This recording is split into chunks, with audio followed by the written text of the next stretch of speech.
हिंदी की सेवा में एक बार पुनः स्वागत है आपके अपने चैनल रघुवंशी क्लासेज पर।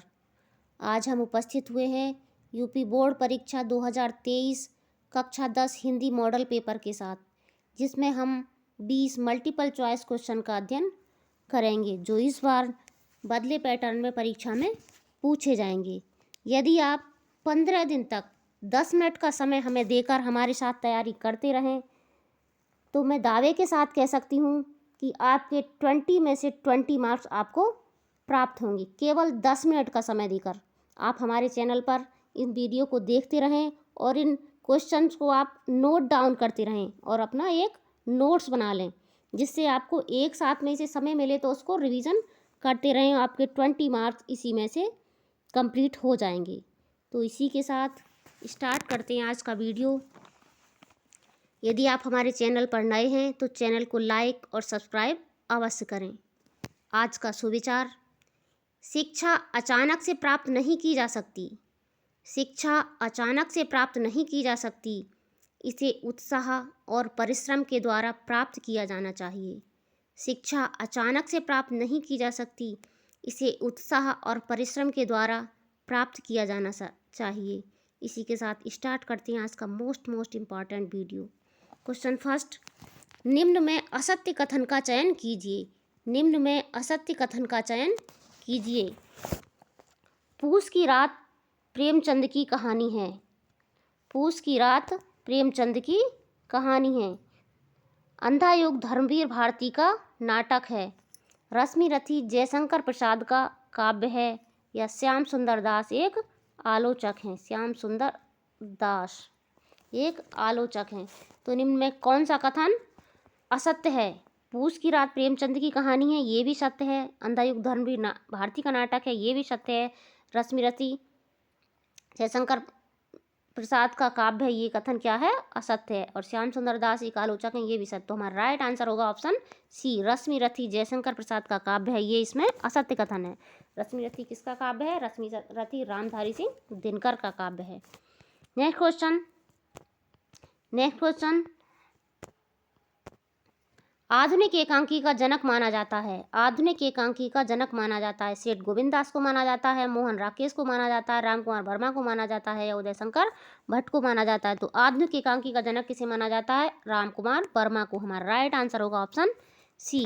नेक्स्ट क्वेश्चन, सरस्वती पत्रिका के संपादक हैं। सरस्वती पत्रिका के संपादक कौन हैं? श्याम सुंदर दास हैं, हजारी प्रसाद द्विवेदी हैं, महावीर प्रसाद द्विवेदी हैं, या रामचंद्र शुक्ल हैं। तो सरस्वती पत्रिका के संपादक हैं आचार्य महावीर प्रसाद द्विवेदी। हमारा राइट आंसर होगा ऑप्शन सी। नेक्स्ट क्वेश्चन, ठूठा आम किसकी रचना है? ठूठा आम किसकी रचना है? बाबू गुलाब राय की रचना है, भारतेंदु हरिश्चंद्र की है, डॉक्टर भगवत शरण उपाध्याय की है, या महादेवी वर्मा की है। तो ठूठा आम किसकी रचना है? डॉक्टर भगवत शरण उपाध्याय की। हमारा राइट आंसर होगा ऑप्शन सी। नेक्स्ट क्वेश्चन, निम्न में जयशंकर प्रसाद का नाटक नहीं है। जयशंकर प्रसाद का नाटक कौन सा नहीं है? चंद्रगुप्त नहीं है, स्कंदगुप्त नहीं है, अंधेर नगरी नहीं है, या ध्रुव स्वामी नहीं है। तो चंद्रगुप्त, स्कंदगुप्त और ध्रुव स्वामी तीनों जयशंकर प्रसाद के नाटक हैं। जयशंकर प्रसाद के नाटक हैं। तो हमारा राइट आंसर होगा ऑप्शन सी, अंधेर नगरी। अंधेर नगरी जयशंकर प्रसाद का नाटक नहीं है, बल्कि किसका नाटक है? बल्कि ये भारतेंदु हरिश्चंद्र का नाटक। किसका नाटक है? भारतेंदु हरिश्चंद्र का नाटक है। नेक्स्ट क्वेश्चन, परशुराम की प्रतीक्षा किसकी रचना है? परशुराम की प्रतीक्षा किसकी रचना है? मैथिली शरण गुप्त की रचना है, श्याम सुंदर दास की रचना है, रामधारी सिंह दिनकर की रचना है, या सूर्यकांत त्रिपाठी निराला की रचना है। तो परशुराम की प्रतीक्षा किसकी रचना है?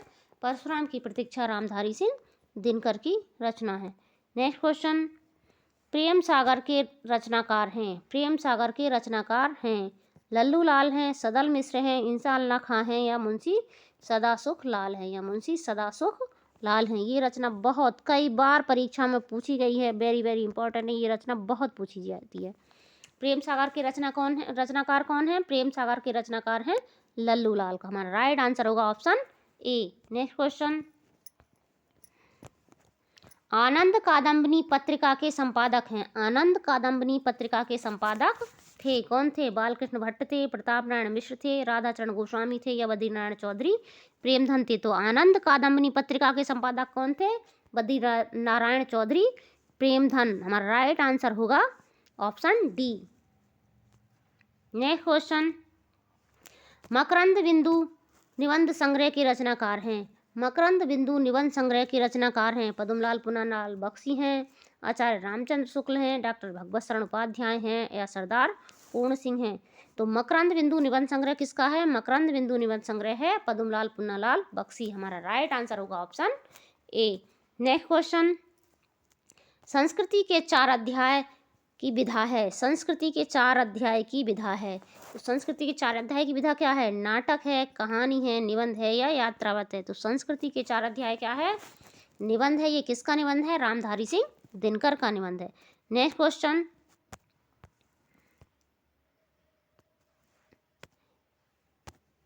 किसी व्यक्ति या वस्तु की असाधारण वेशभूषा, आकृति, बड़ी तथा चेष्टा और भाव उत्पन्न होते हैं तो उसे कौन से रस की उत्पत्ति होती है? यानी हम जब किसी व्यक्ति की असाधारण या विशिष्ट वेशभूषा को देखकर हमारे मन में किस प्रकार का भाव उत्पन्न होता है? कौन सा भाव उत्पन्न होता है?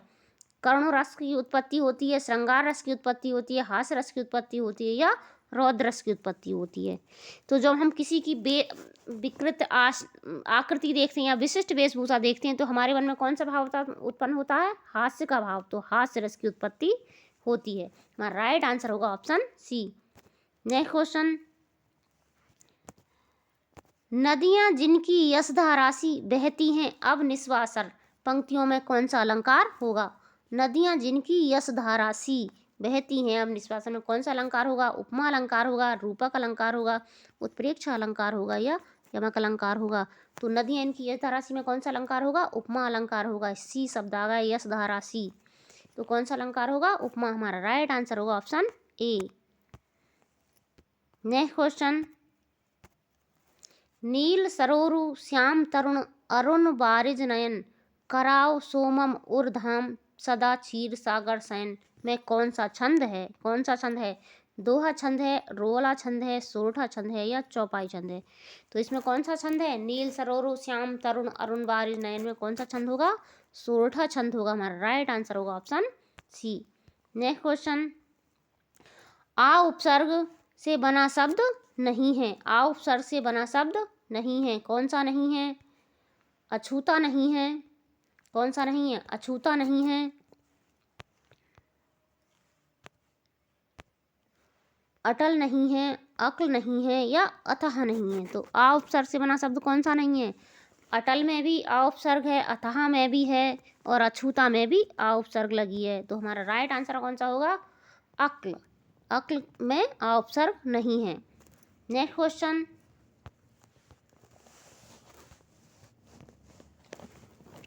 निम्न शब्दों में कौन से में आई प्रत्यय लगी हुई है? निम्न शब्दों में किस में आई प्रत्यय लगी हुई है? लिखाई में लगी है, मटकी में है, लड़की में है या चटनी में है। तो निम्न में से कौन से शब्द में आई प्रत्यय लगी हुई है? लिखाई शब्द में। राइट आंसर होगा ऑप्शन ए। मटकी, लड़की, चटनी, इनमें कौन सी प्रत्यय लगी हुई है? इनमें सब में ई प्रत्यय लगी हुई है। नेक्स्ट क्वेश्चन, पंचानन में समास होगा। पंचानन में समास होगा। पंचानन में कौन सा समास होगा? द्वंद्व समास होगा, द्वंद्व समास होगा, कर्मधारय समास होगा, बहुव्रीहि समास होगा या द्विगु समास होगा। तो पंचानन में कौन सा समास होगा? पंचानन में समास होगा बहुव्रीहि। हमारा राइट आंसर होगा ऑप्शन सी, बहुव्रीहि में राइट आंसर होगा कौन सा? Option C. 5 है मुख्य जिसके। नेक्स्ट क्वेश्चन, आखर का तत्सम शब्द होगा। आखर का तत्सम शब्द होगा। आखर का तत्सम शब्द क्या होगा? आँख होगा, अक्षर होगा, अंगरक्षक होगा या अखरोट होगा। तो आखर का तत्सम शब्द क्या होगा? आखर का तत्सम होगा अक्षर। हमारा राइट आंसर होगा ऑप्शन बी। नेक्स्ट क्वेश्चन, निम्न में घोड़े का पर्यायवाची नहीं है। तो निम्न में घोड़े का पर्यायवाची कौन सा नहीं है? तुरंग नहीं है, अश्व नहीं है, घोटक नहीं है या अरण्य नहीं है। तुरंग भी घोड़े का पर्यायवाची है, अश्व भी घोड़े का पर्यायवाची है या और घोटक भी घोड़े का पर्यायवाची है। तुम्हारा राइट आंसर होगा ऑप्शन डी, अरण्य। अरण्य किसका पर्यायवाची है? अरण्य जंगल का पर्यायवाची है। नेक्स्ट क्वेश्चन, स्वागत में कौन सी संधि है? स्वागत में कौन सी संधि है? स्वागत में कौन सी संधि होगी? यण संधि है, वृद्धि संधि है, दीर्घ संधि है या अयादि संधि है। तो स्वागत में कौन सी संधि होगी? स्वागत में होगी यण संधि। हमारा राइट आंसर होगा ऑप्शन ए। इसका संधि विच्छेद होगा सु प्लस आगत, सु प्लस आगत, यानी उ और अ से मिलकर क्या बन गया? उआ बन गया। नेक्स्ट क्वेश्चन, ये हमारा लास्ट क्वेश्चन है। पठ धातु का विधिलिंग लकार में मध्यम पुरुष एक वचन का रूप होगा। पठ धातु का विधिलिंग लकार में मध्यम पुरुष एक वचन रूप होगा। क्या होगा? पठेत होगा, पठेतम होगा, पठेयम होगा या पठे होगा। तो पठ धातु का विधिलिंग लकार में मध्यम पुरुष में एक वचन रूप कौन सा होगा? पठ धातु के रूप विधिलिंग लकार में कैसे चलते हैं? पठेत, पठेताम,